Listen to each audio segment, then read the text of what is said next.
इस विस्तृत चर्चा में हम सबका स्वागत है। आज का हमारा ये अध्ययन खास तौर पर उन कंप्यूटर इंजीनियरिंग के दूसरे और तीसरे वर्ष के छात्रों के लिए तैयार किया गया है जो नेटवर्किंग की दुनिया में कदम रख रहे हैं। हाँ, और ये विषय बहुत ही प्रासंगिक है। बिल्कुल। तो आज हम जिस विषय की गहराई में जा रहे हैं वो है सुरक्षित नेटवर्क आर्किटेक्चर डिज़ाइन। मतलब हम ये समझने की कोशिश कर रहे हैं कि किसी संगठन का नेटवर्क इस तरह कैसे डिज़ाइन किया जाए कि हैकर्स के लिए उसे भेदना लगभग नामुमकिन हो जाए। सही कहा। इसमें हम मुख्य रूप से DMZ, नेटवर्क सेगमेंटेशन और VLAN सुरक्षा के तकनीकी पहलुओं को कवर करेंगे।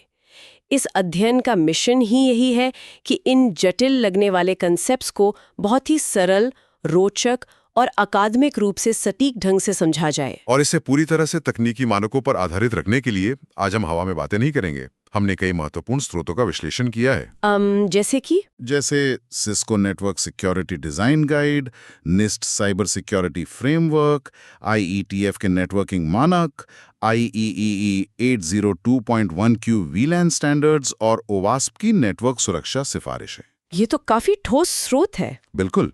इन सभी गाइडलाइंस का निचोड़ हमें ये बताएगा कि असली दुनिया में बड़े कॉर्पोरेट नेटवर्क आखिर डिजाइन कैसे किए जाते हैं और इसके पीछे का क्या और क्यों क्या है। तो चलिए फिर बिल्कुल बुनियाद से शुरू करते हैं। हमारा पहला कदम है सुरक्षित नेटवर्क डिजाइन की नींव को समझना। आजकल इंडस्ट्री में हर कोई डिफेंस इन डेप्थ और लीस्ट प्रिविलेज जैसे भारी शब्दों का इस्तेमाल करता है। हाँ, ये बज़वर्ड्स बन गए। लेकिन अगर इसे हमें विजुअलाइज करना हो तो एक मध्ययुगीन किले के बारे में सोचिए। पुराने जमाने के किलों में सिर्फ एक बाहरी दीवार नहीं होती थी, क्योंकि अगर दुश्मन किसी तरह उस एक दीवार को तोड़ दे, एग्जैक्टली, अगर वो एक दीवार गिर गई तो दुश्मन सीधा राजा के खजाने तक पहुंच जाएगा। इसलिए किले के अंदर कई और दीवारें, गहरी खाइयां और जगह जगह गार्ड्स की चौकियां बनाई जाती थी। कॉर्पोरेट डेटा की सुरक्षा भी बिल्कुल इसी तरह काम करती है। किसी भी कंपनी के नेटवर्क में एक आम वर्कस्टेशन और कंपनी के मुख्य डेटाबेस सर्वर के बीच सुरक्षा की कई परतें होनी चाहिए, ताकि अगर कोई एक परत फेल भी हो जाए तो बाकी लेयर्स सिस्टम को बचा लें। मतलब कोई सिंगल पॉइंट ऑफ फेलियर ना हो। बिल्कुल। इस डिजाइन को IETF RFC 3439 में बहुत अच्छे से समझाया गया है। वहां सादगी और स्तरित सुरक्षा पर काफी जोर दिया गया है। अगर हम इसका एक डायग्राम बनाएं, जिसे नेटवर्किंग में हायरार्किकल ट्रस्ट मॉडल कहते हैं, तो उसमें बाहरी खतरों और आंतरिक सुरक्षा परतों को स्पष्ट रूप से अलग दिखाया जाता है। और इसका मुख्य उद्देश्य अनधिकृत पहुंच को रोकना है ना? अनधिकृत पहुंच और सबसे महत्वपूर्ण लैटरल मूवमेंट को रोकना। ये लैटरल मूवमेंट बहुत ही क्रिटिकल टर्म है। स्टूडेंट्स को समझना चाहिए कि इसका मतलब क्या है। जब कोई हमलावर नेटवर्क में बाहरी परिधि को पार कर लेता है तो वो वहीं नहीं रुकता। नहीं, वो वहां से आगे बढ़ता है। हाँ, वो उस पहले कमजोर कंप्यूटर का इस्तेमाल करके नेटवर्क के अंदर ही अंदर दाईं बाईं ओर यानी लैटरल दिशा में दूसरे ज्यादा संवेदनशील सर्वर्स तक पहुंचने की कोशिश करता है। और यही चीज हमें हमारे अगले विषय की तरफ ले जाती है, जो है पारंपरिक फ्लैट नेटवर्क की समस्या। जो छात्र अभी नेटवर्किंग डिजाइन सीख रहे हैं उन्हें पता होना चाहिए कि फ्लैट नेटवर्क वो होता है जिसमें कोई आंतरिक सीमाएं नहीं होती हैं। पूरा नेटवर्क बस एक ही बड़ा ब्रॉडकास्ट डोमेन होता है। सही कहा। सभी उपकरण एक ही जगह होते हैं।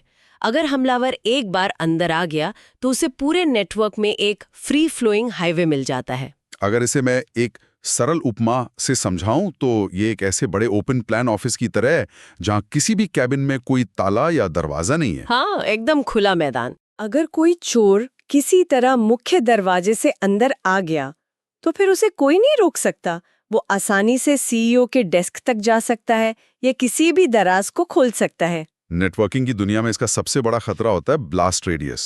ब्लास्ट रेडियस का मतलब कि नुकसान कितनी दूर तक फैले है? बिल्कुल। मान लीजिए किसी विश्वविद्यालय का नेटवर्क एकदम फ्लैट है। वहां किसी छात्र के लैपटॉप में एक वॉर्म या रैंसमवेयर आ गया। क्योंकि नेटवर्क में बीच में कोई रुकावट नहीं है, वो मैलवेयर बिना किसी परेशानी के सीधा रजिस्ट्रार के ग्रेडिंग सर्वर तक पहुंच जाएगा। ये तो पूरा सिस्टम ही ठप कर देगा। IBM की रिपोर्ट के मुताबिक फ्लैट नेटवर्क में किसी डेटा उल्लंघन का पता लगाने में औसतन 204 दिन तक लग जाते हैं। 204 दिन? ये तो बहुत ज्यादा है। ऐसा इसलिए होता है क्योंकि इस डिजाइन में ईस्ट वेस्ट ट्रैफिक की कोई निगरानी नहीं होती है। ईस्ट वेस्ट ट्रैफिक मतलब? नेटवर्क के अंदर ही एक डिवाइस से दूसरे डिवाइस तक जाने वाला ट्रैफिक। हाँ, बाहरी ट्रैफिक को तो बाहरी फायरवॉल चेक कर लेता है, लेकिन अंदर जो चल रहा है उसे कोई नहीं देखता। तो इसका सीधा सा समाधान है नेटवर्क सेगमेंटेशन। बिल्कुल। नेटवर्क सेगमेंटेशन का कॉन्सेप्ट ये है कि हम पूरे नेटवर्क को छोटे छोटे सुरक्षित जोन्स में विभाजित कर देते हैं। ओवास्प के सिफारिशों के अनुसार इसे एसिड क्लासिफिकेशन के आधार पर किया जाना चाहिए। यानी हम नेटवर्क को जोखिम स्तर और कार्यक्षमता के आधार पर तार्किक सीमाओं में बांट देते हैं। इसका सबसे बड़ा फायदा यह है कि अटैक सरफेस कम हो जाता है। एक जोन का ट्रैफिक दूसरे जोन में जाने से पहले फायरवॉल या एक्सेस कंट्रोल लिस्ट द्वारा जांचा जाता है। इसे एक आधुनिक होटल की व्यवस्था से समझा जा सकता है। वो कैसे? देखिए, होटल की जो मेन लॉबी है वो सभी के लिए खुली है, लेकिन अगर किसी को कमरों वाले फ्लोर पर जाना है तो एलिवेटर में उसे की कार्ड लगाना होगा। हाँ, सुरक्षा की दूसरी परत। और वो की कार्ड सिर्फ उसी फ्लोर पर जाएगा और आखिर में हर व्यक्ति केवल अपने ही कमरे का ताला खोल सकता है। ये विफलताओं को एक क्षेत्र तक सीमित रखने का बेहतरीन तरीका है। इसका एक वास्तविक दुनिया का उदाहरण औद्योगिक विनिर्माण संयंत्रों में दिखता है।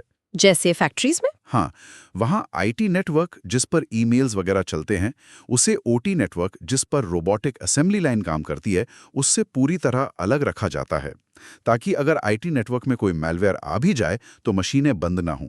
ये आंतरिक सेगमेंटेशन तो समझ आ गया, लेकिन उन सर्वर्स का क्या जो दुनिया के लिए खुले होने चाहिए, जैसे वेबसाइट या ईमेल सर्वर? यहीं पर डीमिलिटराइज्ड जोन यानी DMZ का कॉन्सेप्ट आता है। DMZ नेटवर्क सुरक्षा में बहुत ही महत्वपूर्ण है। ये असल में एक बफर जोन है। ये किसी भी संगठन के निजी आंतरिक नेटवर्क और अविश्वसनीय सार्वजनिक इंटरनेट के बीच एक ढाल का काम करता है। जो सर्वर सीधे इंटरनेट से एक्सेस किए जाने चाहिए, जैसे DNS, HTTP या SMTP सर्वर, उन्हें इसी DMZ में रखा जाता है। अगर इसे आसान भाषा में समझना हो तो ये हवाई अड्डे की सुरक्षा जांच क्षेत्र जैसा है। वो कैसे? ये सार्वजनिक सड़क और सुरक्षित हवाई जहाज के बीच का वो क्षेत्र है जहां हर किसी की जांच की जाती है। बिना जांच के कोई अंदर नहीं जा सकता। सही उपमा है। मान लीजिए एक विश्वविद्यालय का सार्वजनिक वेब सर्वर है।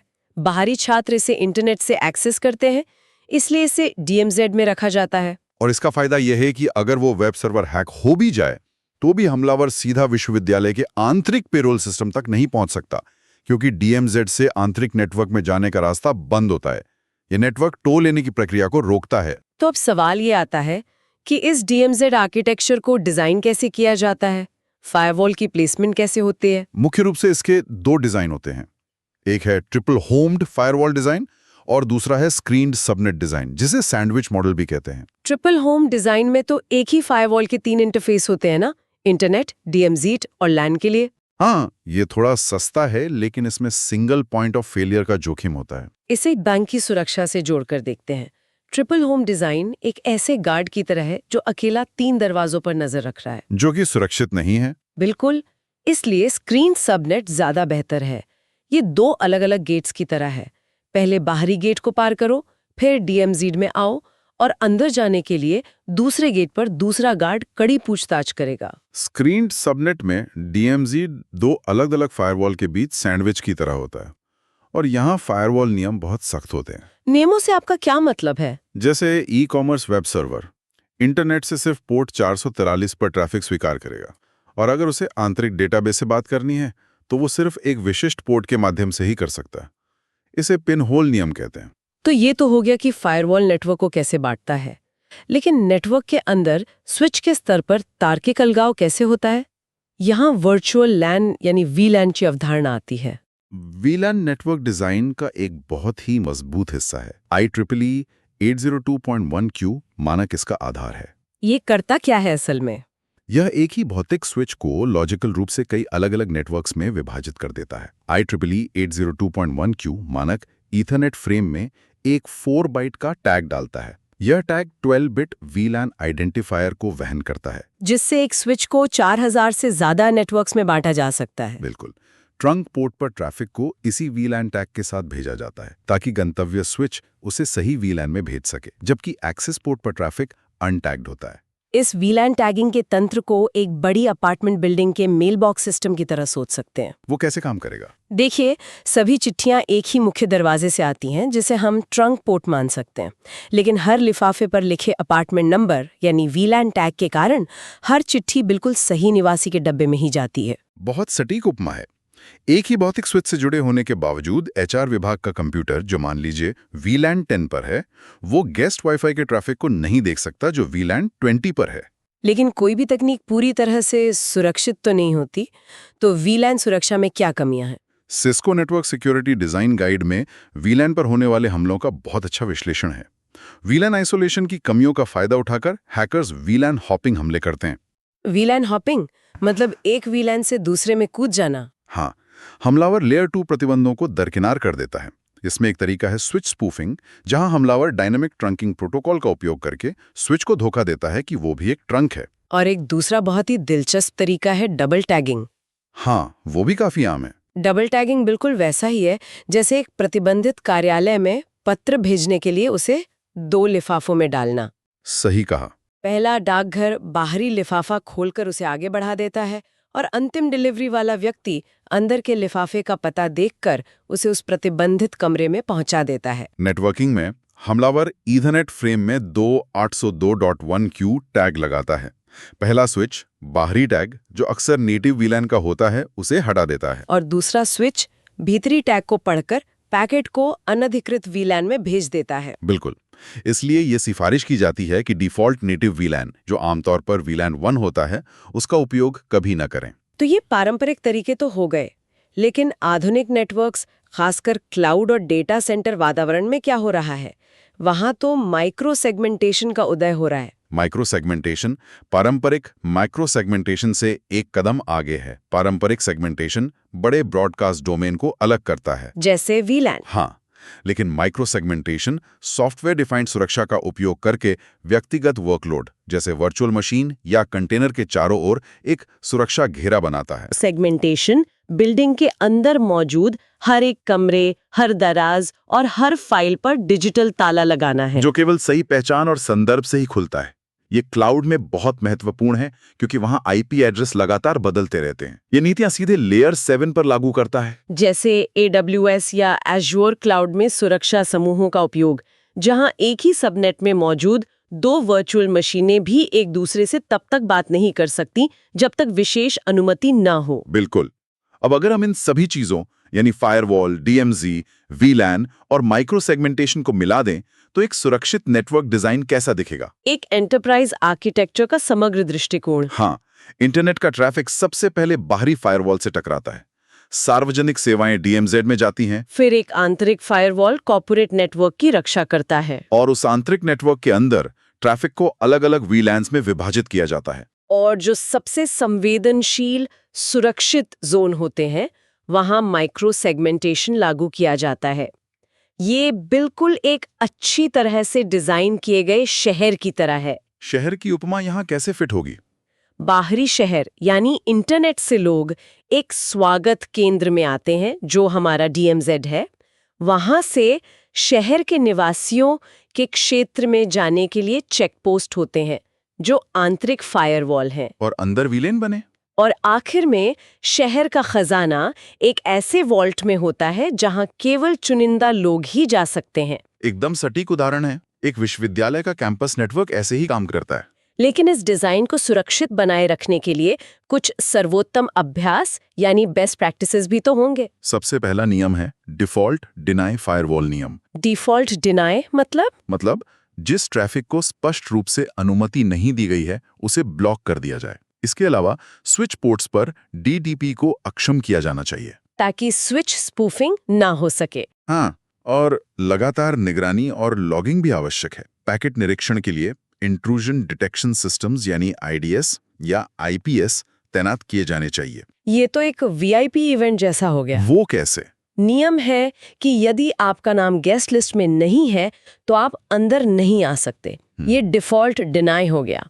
और सुरक्षा कैमरे लगातार हर गतिविधि की रिकॉर्डिंग कर रहे हैं, जो हमारी निगरानी है। PCI DSS अनुपालन मानक भी यही कहते हैं। कार्ड धारक का डेटा अलग वीलैन में होना चाहिए और सभी लॉग्स की 24/7 निगरानी एक सीएम सिस्टम द्वारा होनी चाहिए। सुरक्षा की इन परतों पर चर्चा करते हुए अक्सर एक बहस सामने आती है, सेगमेंटेशन बनाम परिधि सुरक्षा। कुछ लोग मानते हैं कि अगर बाहरी फायरवॉल मजबूत है तो अंदर सब सुरक्षित है। लेकिन ये सच नहीं है। परंपरागत परिधि सुरक्षा की अपनी सीमाएं हैं। अगर कोई हमलावर फिशिंग ईमेल के जरिए अंदर आ जाए तो परिधि विफल हो जाती है। इसलिए नेटवर्क सेगमेंटेशन अज्यूम ब्रीच के सिद्धांत पर काम करता है। मतलब ये मानकर चले कि परिधि का टूटना तय है। परिधि सुरक्षा घर का मुख्य दरवाजा है और सेगमेंटेशन घर के अंदर हर कमरे के ताले हैं। केवल मुख्य दरवाजे पर भरोसा करना खतरनाक है। टारगेट के ऐतिहासिक डेटा उल्लंघन में यही हुआ था।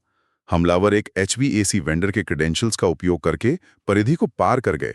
लेकिन अगर POS सिस्टम को ठीक से सेगमेंट किया गया होता तो हमलावर वहां तक नहीं पहुंच पाते। बिल्कुल। प्रभावी सुरक्षा दोनों का संतुलन है। तो इन सब के बाद सुरक्षित नेटवर्क डिजाइन का भविष्य क्या है? भविष्य है जीरो ट्रस्ट नेटवर्किंग, जिसे NIST SP807 आर्किटेक्चर में परिभाषित किया गया है। जीरो ट्रस्ट का मूल सिद्धांत है, कभी भरोसा मत करो, हमेशा सत्यापित करो। सही। इस मॉडल में कोई भी आंतरिक नेटवर्क डिफॉल्ट रूप से सुरक्षित नहीं माना जाता। यह एक ऐसे VIP पास की तरह है जो न केवल आपको इवेंट में प्रवेश देता है, बल्कि आप जब भी एक कमरे से दूसरे कमरे में जाते हैं, एक बाउंसर हर बार आपके पास की जांच करता है। एक्सेस केवल पहचान और उपकरण के संदर्भ के निरंतर सत्यापन के बाद ही मिलता है। ये बहुत ही आकर्षक डिजाइन है। चर्चा को समाप्त करने से पहले मैं एक विचार छोड़ना चाहती हूँ। जी बिल्कुल। AI और मशीन लर्निंग के उदय के साथ हमलावर अब नेटवर्क में लैटरल मूवमेंट को मशीन की गति से स्वचालित कर रहे हैं, जो कि बहुत तेज है।